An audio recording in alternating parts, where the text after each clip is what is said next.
Hi, hello, welcome back to Mr. Varsha. Present, we need to discuss something which is important to everyone. మనం రీసెంట్గా మనమైతే వింటున్నాం lorry strikes గురించి. దానివల్ల ఆ, దేశం మొత్తం లారీ స్ట్రైక్ అయింది, లారీ డ్రైవర్ స్ట్రైక్ చేస్తున్నారు, లారీ జరగట్లేదు లాస్ట్ 2-3 డేస్ నుంచి. దానివల్ల దేశం మొత్తం ఇంపాక్ట్ అయిపోతుంది. మెయిన్గా ఫ్యూయల్ మొత్తం క్లోజ్ అయిపోతుంది అని చెప్పేసి చాలా వరకు మనం ఏదో సేఫ్ సైడ్ ప్లాన్ చేసుకున్నాం. కొంచెం రూమర్స్ నడిచినాయి.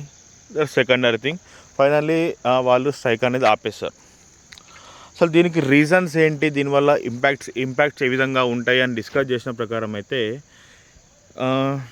ఫస్ట్ అసలు ఏ విధంగా అసలు ఈ కేసెస్ ఏంటి, ఏ విధంగా జరుగుతున్నాయి అంటే, వీళ్ళు కేసు చేసి అపోజ్ చేసేది హిట్ అండ్ రన్ అని కేసెస్ మీద. మనకు కొత్తగా మన ఇండియన్ గవర్నమెంట్ తీసుకొచ్చిన న్యూ అమెండ్మెంట్ యాక్ట్ ప్రకారము వీళ్ళకు పడతలేదన్నమాట. అది ఏ స్కీమ్ అయితే తీసుకొచ్చారో ఆ స్కీమ్ అనేది వీళ్ళు సాటిస్ఫాక్షన్ లేరు. యాక్చువల్గా అసలు యాక్సిడెంట్ ఎలా జరుగుతుందంటే, ఒక యాక్సిడెంట్ అయినప్పుడు మనకు కామన్గా విక్టిమ్ అండ్ అక్యూజ్డ్ ఇద్దరు ఐడెంటిఫికేషన్ ఉంటారు. అంటే గుద్దిన అతను అక్యూజ్డ్, బాధితుడు వచ్చేసరికి విక్టిమ్గా మనం పరిగణించబడతారు. సో ఈ పరిగణించడంలో ఏమవుతుంది అంటే, ఎప్పుడైతే వీళ్ళు అక్యూజ్డ్ ఐడెంటిఫై అయినప్పుడు మనం కోర్టుకి తీసుకెళ్ళినప్పుడు కోర్టు ఫైన్ వేస్తుంది, లేకపోతే కంపెన్సేషన్స్ ఏదో క్లియర్ చేస్తుంది, అక్కడికి క్లోజ్ అయిపోతుంది. కానీ ఎప్పుడైతే హిట్ అండ్ రన్ అంటే ఒక యాక్సిడెంట్ అయినప్పుడు అక్కడ అక్యూజ్డ్ అక్కడ సరెండర్ కాకుండా అక్కడి నుంచి ఎస్కేప్ అయిపోతే కనుక, అటువంటి కేసెస్లో అక్యూజ్డ్ ఒక 50-60% కేసెస్లో వెంటనే అండర్ ఇన్వెస్టిగేషన్లో ఐడెంటిఫికేషన్ అవుతాడు, కొన్నిట్లలో ఐడెంటిఫికేషన్ కారు. సో కాని కేసెస్ని హిట్ అండ్ రన్ కింద వీళ్ళు కన్సిడర్ చేసి అలాగనే క్లోజ్ చేస్తారనమాట పోలీస్ డిపార్ట్మెంట్ నుంచి. సో ఏదైతే హిట్ అండ్ రన్ కేసెస్ ఏవైతే ఉన్నాయో, దీనివల్ల ప్రజెంట్ జరుగుతున్న సిచ్యువేషన్ ఏంటి అంటే, ఏదైనా ఒక యాక్సిడెంట్ అవుతుంది. యాక్సిడెంట్ అయిన తర్వాత పోలీస్ డిపార్ట్మెంట్ వాళ్ళు ఇన్వెస్టిగేషన్ చేస్తారు. ఇన్వెస్టిగేషన్ చేసిన తర్వాత కొన్నిసార్లు ఐడెంటిఫికేషన్ అయినప్పుడు వాళ్ళని తీసుకెళ్ళి కోర్టుకు సబ్మిట్ చేస్తారు. కంపెన్సేషన్స్ క్లియర్ అవుతాయి, ఎవ్రీథింగ్ నార్మల్ అయిపోతుంది. ఒకవేళ కనుక ఐడెంటిఫికేషన్ కాకపోతే వాటిని హిట్ అండ్ రన్ కింద అట్లనే పెండింగ్ పెడతారు. పెండింగ్ అనే కొన్ని సంవత్సరాలు జరుగుతుంది, కొన్ని నెలలు జరుగుతుంది, కొన్ని సంవత్సరాలు కూడా జరుగుతుంది. అటువంటి ఐడెంటిఫికేషన్ కాని కేసులు చాలా ఉన్నాయి హిట్ అండ్ రన్ కేసెస్లో. సో ఇక్కడ ఇప్పుడు కొత్తగా గవర్నమెంట్ తీసుకొచ్చిన రూల్ ఏంటి అంటే, ఇది not only for lorry drivers కాదండి, ప్రతి హిట్ అండ్ రన్ కేసులో ప్రతి అక్యూజ్డ్కి, అంటే ప్రతి డ్రైవర్కి ఆర్ ఓనర్కి ఇది వర్తిస్తుంది.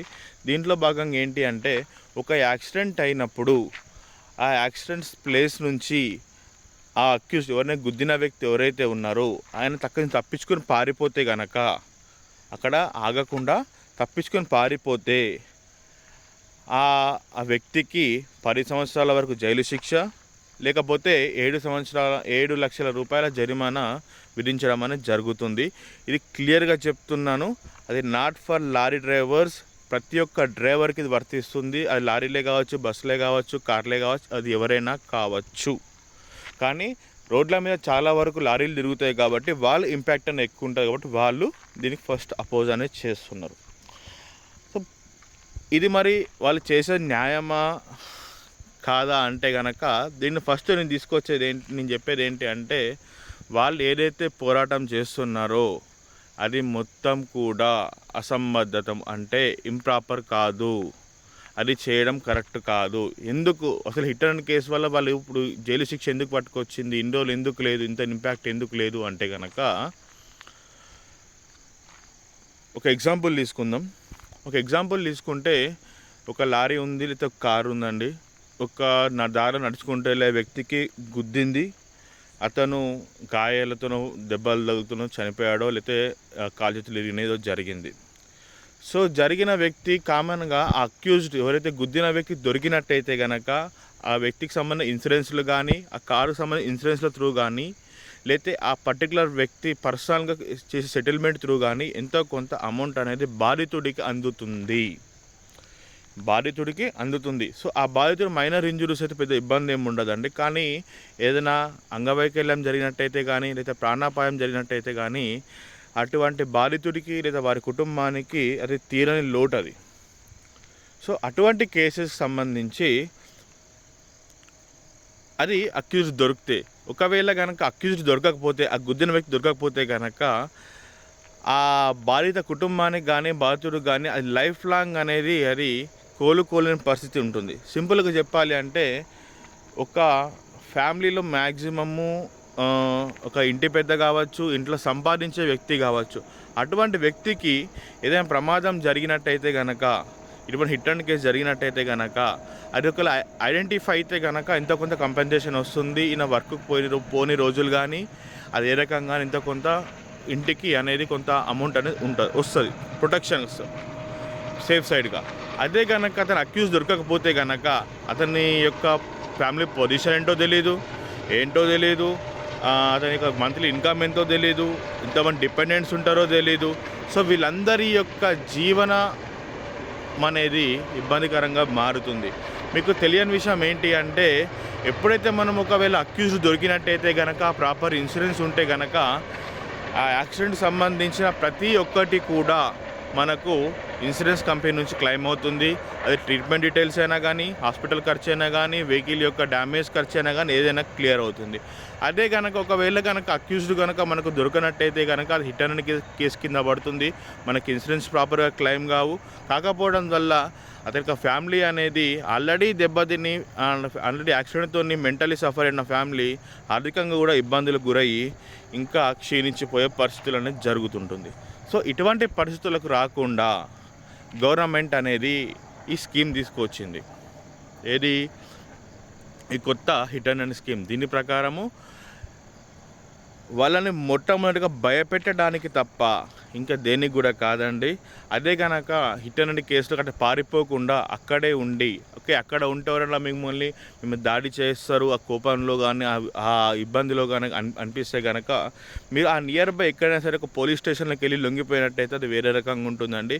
అలా కాకుండా మీరు అక్కడి నుంచి డ్రైవర్లు ఎవరైనా ఉన్నారో అక్కడి నుంచి పారిపోయినట్టయితే కనుక మీరు ఇండైరెక్ట్లీ ఆర్ డైరెక్ట్లీ కొన్ని జీవితాలని మీరు నాశనం చేసిన వాళ్ళు అవుతారు. సో ఇటువంటివి జరగకుండా ఉండడానికే ప్రభుత్వం ఈ అమెండ్మెంట్ యాక్ట్ తీసుకొచ్చింది. దీనిలో భాగంగా మనం గత లెక్కలు చూసుకున్నట్టయితే కనుక 2022లో 2021లో దాదాపు 40,000 కేసులు హిట్ అండ్ కేసులు నమోదైనట్టయితే దేశం మొత్తం మీద అందులో దాదాపు 25,000-30,000 మంది మరణించారు.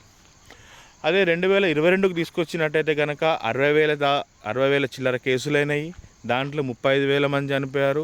అదే ఇప్పుడు 2023కు తీసుకున్నట్టయితే కనుక దాదాపు ఒక 70,000-75,000 కేసులైనాయి, దాంట్లో దాదాపు ఒక 35,000-40,000 మంది చనిపోయారు. అంటే ఈ 30,000-40,000 మంది అంటే దాదాపు 40,000 కుటుంబాలు రోడ్డు మీదకి వచ్చినట్టే డైరెక్ట్లీ ఆర్ ఇండైరెక్ట్లీ రోడ్డు మీదకి వచ్చినట్టే. 40,000 కుటుంబాలు రోడ్డు మీదకి వచ్చినాయి అంటే వాళ్ళ జీవితాలు ఎలా ఉంటాయి, ఎంత దుర్భరమైన పొజిషన్లు ఉంటాయి అనేది మనం గమనించవచ్చు. దీంట్లో చూసుకున్నట్టయితే కనుక ఒకవేళ కనీసం ఒక 10,000 మంది కనీసం ఉండి మనము ఇన్సూరెన్స్ క్లెయిమ్ ద్వారా చేసుకున్నట్టయితే కనుక, ఇన్సూరెన్స్ క్లెయిమ్ అయితే కనుక అట్లీస్ట్ ఒక 50% ఫ్యామిలీలు అయినా సరే వాళ్ళు ఎంతో కొంత బాగుపడే పొజిషన్ ఉన్నది. కాబట్టి ఈ హిట్ అండ్ కేసు యాక్ట్ ఏదైతే ఉందో నేను సమర్థిస్తున్నా. ఖచ్చితంగా ఇది ఇంప్లిమెంట్ చేసుకుని రావాలి. ఎందుకంటే మేము చూసినట్టయితే కనుక నేను దాదాపు ప్రతిరోజు ఏదో ఒక యాక్సిడెంట్ చూస్తూ ఉంటాను నా జాబ్లో భాగంగా.